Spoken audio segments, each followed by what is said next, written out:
Welcome back, my dear crime lovers. This is a new episode of the History of the American Mafia, a podcast written by Fabio Fabiano and translated and read by me, Grace Carlisi. I hope you enjoy this new episode. Today, I'm going to tell you the story of Joe Adonis. Amongst Lucky Luciano's most important collaborators, we must introduce you to the Italian-American Joe Adonis.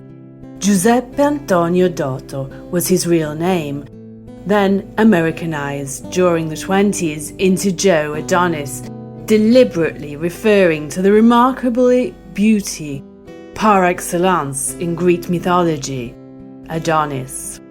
Joe Adonis was born on November the 22nd, 1902, in Monte Marano, in the province of Avellino. His father, Michele, was a carpenter and his mother, Maria De Vito, a housewife. He actually lived in Irpinia only for a couple of years, due to the precarious economic situation of the Doto family. His parents decided to immigrate to the United States of America in the hope of a better future. They arrived in the United States in 1915 and settled in New York, where they made contact with a cousin of theirs, who was the head of the Vito Genovese's family, Alan Bono. Young Joe soon began pickpocketing, joining gangster Frankie Yale's gang. At the beginning of Prohibition, Luciano, Adonis, Meyer Lansky, and Bugsy Siegel smuggled alcohol into Brooklyn. Thanks to this criminal activity, young gangsters provided large quantities of alcohol to the community of performing artists who resided between Broadway and Manhattan. Doto soon impersonated the role of a gentleman smuggler, socializing with the elite of artists. Thanks to this smuggling operation, the criminals earned up to $12 million in a year and employed 100 workers. In order to launder these illicit gains, Adonis bought car dealerships in New Jersey.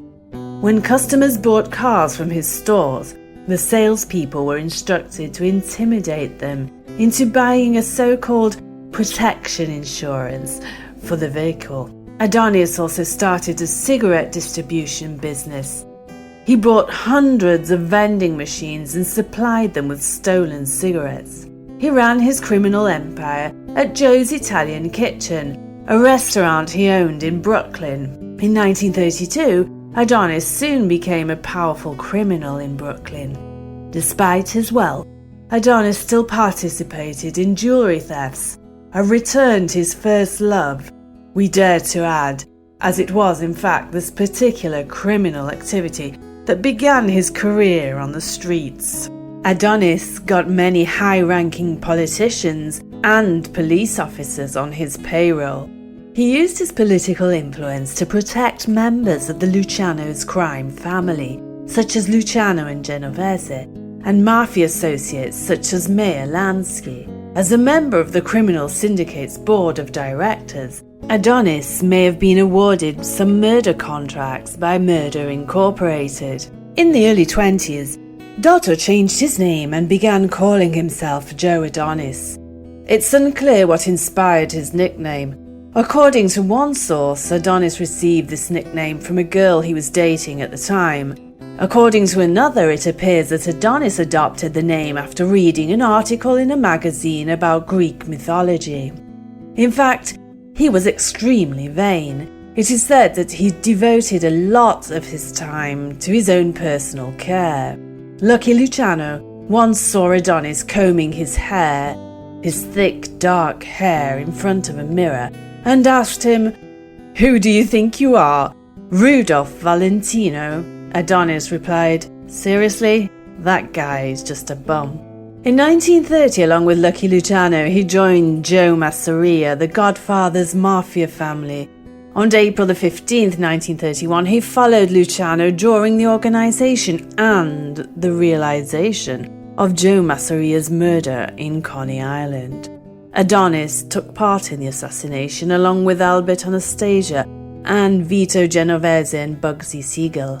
At the end of the Castellammare War, Luciano created the new family that replaced that of Joe Masseria's, in which Adonis was affiliated, being appointed Capodecina, a figure of great responsibility in the family who referred directly to the boss himself.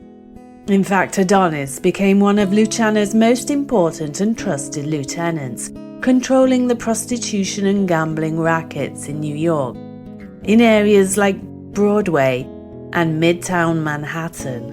When the Italian-American Mafia Commission was created, he became one of its permanent members. He also joined Meyer Lansky and Vito Genovese. He became very rich by exploiting prostitution and selling smuggled alcohol. The illegally earned money was laundered in cigarette production and running car dealerships in New Jersey, Brooklyn. He opened a restaurant called Joe's Italian Kitchen. At the end of World War II, Lucky Luciano was expelled with the heavy title of unwanted subject in the States. So he returned to Italy, and Adonis took over his main criminal activities in America.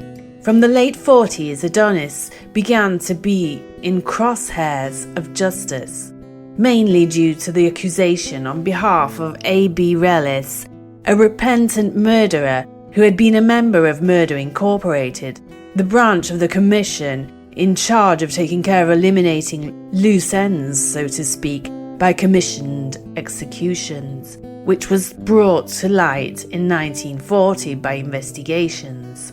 In those years, Adonis moved his gambling racket to New Jersey due to New York's Mayor Fiorello LaGuardia's crusade against illegal gambling that had made it difficult to do criminal business in New York. Adonis also moved his family to a luxurious home in Fort Lee, New Jersey. He also opened a casino in Lodi, New Jersey, and a limousine rental in New York City. Around the same time, Adonis became Mayor Lansky's partner in an illegal casino in Holande Beach, Florida. In December 1946, Adonis attended the Mafia Summit known as the Havana Conference, during which Lucky Luciano reasserted his dominant position. Joe Adonis agreed to remain in New Jersey, where he continued to profit from both legal and criminal activities. In 1951, he became deputy head of the family that will be known today as the Gambino family, whose boss at the time was Albert Anastasia. In 1950, Joe Adonis was summoned to appear before the U.S. Senate Anti-Mafia Committee. During the well-known hearings, which were televised, he refused to testify, repeatedly calling for the Fifth Amendment against self-incrimination. In 1951, he was indicted and found guilty of illegal gambling and sentenced to 2 years in a New York State prison. In 1953, the government began the procedures for his forced expatriation because, not being a naturalized American citizen, he too was considered an unwanted subject. So in 1956, Adonis, sensing that he would not succeed in overturning the decision of the American government, he decided to return to Italy before he was forced to be expelled. His decision to leave the United States before the imposition of the government's coercive act allowed him to carry millions of dollars in luggage undisturbed to Italy. His wife and children remained in New Jersey. He, however, settled in a villa outside Naples, from where he continued to maintain close contact with Luciano. In February 1958, he moved to Milan, in Via Albrizzi, which became his headquarters, from where he exerted his great influence on the criminal dynamics of his mafia family and on Milan's crime scene. In Milan, he distinguished himself, dressing with elegant designer clothes. He came across as a very refined man. He attended the most famous and trendy nightclubs of the moment, like Morocco and Number One. His choice to live in Milan had been a strategy, which allowed him to continue his criminal activities. In fact, international trafficking of valuables especially diamonds, with articulations in France and Switzerland, not to speak of the organisation of a net of drug trafficking around Europe. Following investigative activities carried out by the Italian police force between 1970 and 1971, it was ascertained that Adonis was, as suspected, a mafia leader. In May 1971, the investigations came to an end, and Joe Adonis was arrested and subsequently taken to Serra dei Conti, a small town in the province of Ancona. Despite the strict surveillance to which he was subjected, he managed to communicate with one of his affiliates who was taking care of his criminal affairs on his behalf. On October the 8th of the same year, the Court of Milan reduced his forced sentence to 3 years and authorized Adonis to use a phone under the control of police authorities. In late November 1971, a team of Italian policemen took Joe to a small hillside shack near Ancona to interrogate him about the murder of a magistrate in Sicily. During the long interrogation, Joe had a heart attack and was rushed to the hospital in Ancona, where he died a few days later on November the 26th, 1971.